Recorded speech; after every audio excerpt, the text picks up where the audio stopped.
Voilà, je vais vous parler de l'exposition Ayelet HaShachar, la gazelle de l'aurore, dont j'ai été la curatrice au Musée de la Bible en 2024. L'expo était censée avoir lieu en novembre 2023, mais suite aux événements d'octobre, tous les musées étaient fermés. Il y avait plus d'art pendant 6 mois. Et c'est pas seulement ça, c'est que une partie des œuvres, elles n'étaient pas encore terminées. Donc là, je vais expliquer le sujet et aussi comment, en fait, ces œuvres qui étaient censées célébrer la Shekhinah, le mystère du féminin divin, elles ont terni, elles ont changé, elles sont devenues des œuvres de témoignage. Donc, l'expo a été conçue dans le sillage du secret de la gazelle, Sod Ayala, un mythe porteur d'une multitude de significations dans la Kabbale à travers les âges et dont les racines se trouvent dans la Bible. Les apparitions de la gazelle et les références à elle dans les Écritures sont liées à la nature, à l'ardeur pour le divin, aux eaux et à l'amour et la beauté céleste. La gazelle possède de multiples visages. Elle est sensuelle, virginale et simultanément maternelle. Dans les Midrashim, la gazelle est identifiée à la Shekhinah, la présence divine féminine. Je cite le Midrash, la plus pieuse des bêtes, Achasida ben Achayot, dont la miséricorde pour ses enfants est abondante. Sherachamea merobin albanea. Elle apparaît dans des contextes messianiques reconnus comme celle qui détient le secret de faire descendre l'abondance, le shefa, des mondes supérieurs vers le nôtre à travers le secret de la pluie. L'expo contenait 33 œuvres, vidéos, dessins, peintures, installations, gravures et performances. Je vais vous en montrer 6. Par la suite, dans la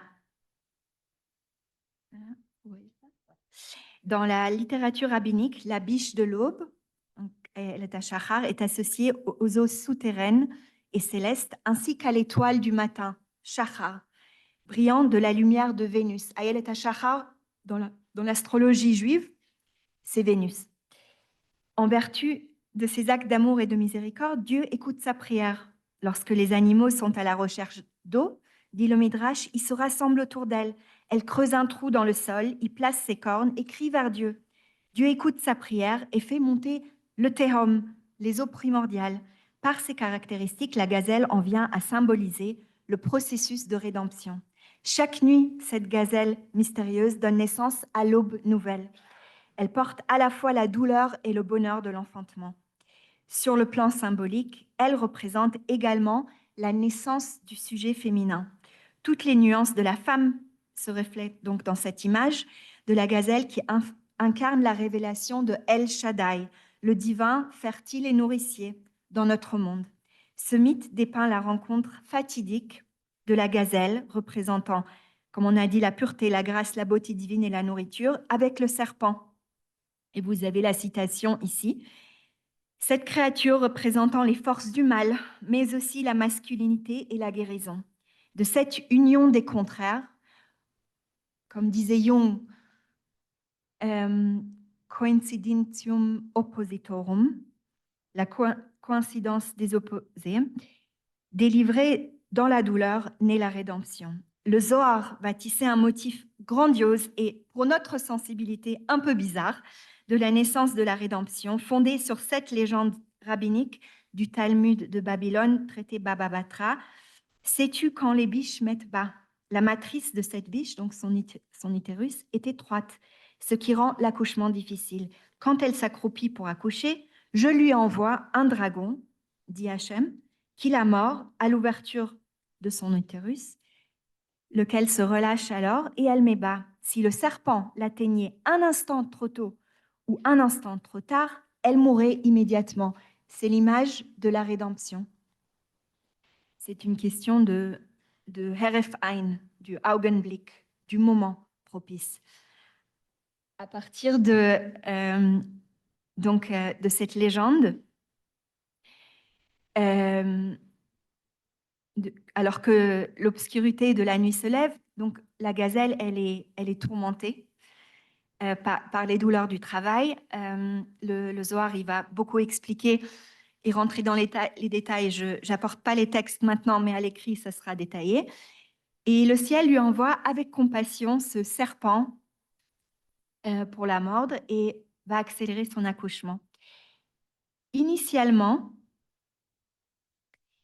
l'exposition avait été donc conçue comme une célébration de ces mystères, mais le terrible massacre du 7 octobre s'est abattu sur Israël et l'attaque a visé non seulement Israël, mais la femme dans son essence, le féminin par se, la maternité et l'individuation féminine, les thèmes mêmes autour desquels l'exposition était censée s'articuler. Donc le thème de la matrice a été attaqué en lui-même et certaines de ses œuvres devenaient des témoignages de la négation brutale de tout ce que la gazelle était censée représenter, tout en évoquant de manière concomitante la force procréatrice de la vie et de sa continuité. Alors, durant les processus créatifs que je vais vraiment montrer très brièvement, en préparation de l'expo, l'image de la gazelle accompagna les artistes dans toutes ces manifestations. Elle est celle qui porte la félicité, celle qui porte la catastrophe et celle qui porte la rédemption. Combien de temps j'ai encore? Là, j'ai passé 5 minutes. Ouais. Je vais un petit peu. Donc, après chaque catastrophe, juste un passage qui est très important. Après chaque catastrophe qu'a vécu ou survécu le peuple juif à travers les générations, c'est justement l'image de la gazelle dans les écrits qui fait luire l'espoir et la résurrection. Dans la tradition juive, depuis les temps des prophètes, les périodes de crise d'Israël ont été dépeintes comme des naissances difficiles. Dans ce sens, les commentateurs bibliques Rashi et Ibn Ezra comparaient le Ham Israël à une ayelet, à une gazelle qui a de la peine à accoucher. Alors nous sommes encore au milieu de la crise, mais aussi au début d'une naissance, on espère, d'une nouvelle réalité pour le peuple d'Israël, sorti du ventre de la gazelle, selon les paroles du prophète Isaïe. Qui a jamais entendu pareille chose? Qui a jamais vu rien de tel? Un pays peut-il naître en un seul jour? Demande le prophète. Une nation peut-elle venir au monde en un seul instant? Car à peine Sion a-t-elle été en travail qu'elle a enfanté ses fils. Ici, vous la voyez en détail. Justement, la gazelle de l'aurore. On voit la Shekhinah ailée, sous les traits de Niké de Samothrace, déesse de la victoire, de la sagesse et de la guerre, que vous connaissez, la statue du Louvre que vous connaissez. Mais au Louvre, elle est dépourvue de bras, de jambes et de tête, et l'artiste ici lui a rendu son visage et ses ailes. Son corps ressuscite comme une prière pour la résurrection de la Shekhinah de la poussière, qui viendra apporter la victoire. Modeste et à la fois audacieuse, elle tente le Créateur de sauver le monde sans tarder. Elle reflète le pouvoir féminin qui apportera le changement, comme il est écrit dans le psaume 22, qui est nommé Ayelet HaShachar, qui est nommé après la gazelle de l'aurore. Je vais y revenir après au sujet de Esther. Elle dit « Et toi, Éternel, ne sois pas loin. Ô ma force, hâte-toi de me secourir. Ayaluti le Ezrati Chusha en hébreu biblique. Ayalut, c'est la force féminine au sein de la gazelle.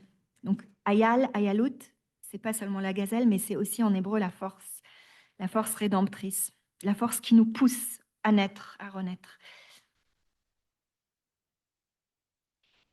Là, vous voyez les deux peintures de Giordana Mussani, peintre italienne qui cherche à exprimer l'indicible dans l'assassinat de la source de la vie, la mère de tous les vivants, la tentative de l'attaquer, en fait, attaquer la vie elle-même, la mère de toute vie, la matrice de la gazelle.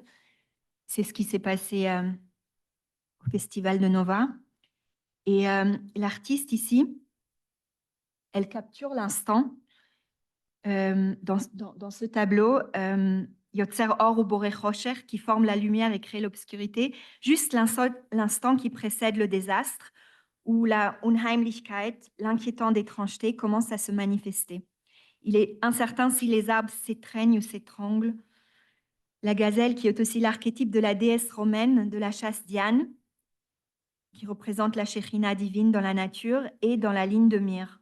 La peinture saisit l'instant juste avant que le chasseur ne la traque. Vous voyez le tableau 6 octobre qui représente une femme enceinte sous la forme d'un arbre. Des branches en forme de ramure s'épanchent de sa tête. Pendant la guerre, les couleurs du tableau se sont estompées. Elles sont devenues plus sombres que prévu initialement, et il n'est pas clair si l'arbre fleurit au printemps ou il perd ses feuilles en automne.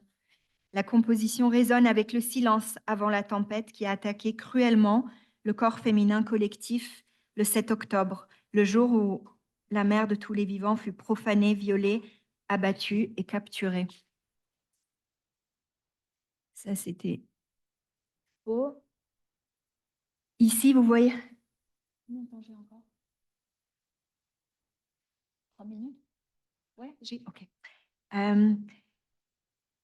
Ici, vous voyez l'installation Jardin captif, qui rend hommage aux otages et fait référence au Cantique des Cantiques. Des fleurs jaunes symbolisent l'innocence de ceux qui sont détenus, captifs, créant un jardin flottant qui ressemble à une écriture sémitique. Et cette écriture sémitique en fleurs, écrite en résine, porte une prière pour le retour des otages. En fait, dans l'expo, il y avait beaucoup d'œuvres autour desquelles le public se rassemblait et exprimait des prières pour le retour des otages. Je vais vous montrer une petite vidéo d'un rituel féminin collectif de prière. Et on faisait ça à chaque gallery talk, à chaque visite. On priait face à ces fleurs, face au trône d'Esther, pour le retour des otages et la guérison des Chayalim. L'Assemblée d'Israël. L'Assemblée d'Israël est un jardin suspendu à travers lequel se révèle une gazelle gigantesque. Elle symbolise la Shekhinah, la mère divine, qu'on peut percevoir. Regardez bien, vous la voyez en silhouette. En fait, on peut la percevoir qu'en négatif, car elle n'est pas visible à l'œil nu. Mais comme la Shekhinah, celui qui la cherche verra et ressentira sa présence dans le monde. Donc, ces fleurs en résine créent l'image de l'Ayelet HaShachar, vue à travers un espace négatif, le Chalal HaPanoi, qui symbolise la présence cachée de Dieu au milieu du chaos de la guerre et du matérialisme aussi. Ici, vous la voyez plus clairement. Ouais. Je vais terminer. Juste un mot sur celle-ci, puis je vais vous montrer une vidéo pour terminer, qui dure 1 minute. Cet arbre fruité, comme vous voyez, symbolise le prix beten, le fruit du ventre féminin, l'arbre sphérotique en forme de matrice. Donc cette peinture de 2019, elle était censée être en triptyque, agrandie en couleur pastel, mais les couleurs pastel, suite à l'attaque à la matrice et aux violences faites aux femmes, s'est assombri, comme vous voyez ici, le même tableau gigantesque où les trompes de Fallope sont en couleur charbon, beaucoup de sang, beaucoup de noir et quelques étincelles de lumière jaune qui jaillissent comme l'aube, comme une prière d'un renouveau, d'une guérison. La vidéo que je vais vous montrer maintenant, donc c'est un travail de Alana Rubin-Free sur le trône d'Esther. Esther, elle, est une représentation de l'archétype de la Ayelet HaShachar. ce passage du Talmud que vous voyez ici, comment Esther était-elle semblable à l'aube, de même que l'aube est l'apogée de la nuit. Esther fut l'apogée des miracles. Donc, Esther, dans cette expo, elle venait manifester comment, dans un temps de l'éclipse de Dieu, Esther, c'est la face cachée de Dieu, elle vient restaurer la majesté, la malchut féminine et le bien à ce monde. Ici, vous la voyez, elle permet au public d'exprimer leurs prières. Elle leur demande « Atretia malchut » Maï bakashater, quelle est ta prière? Et elle l'exauce.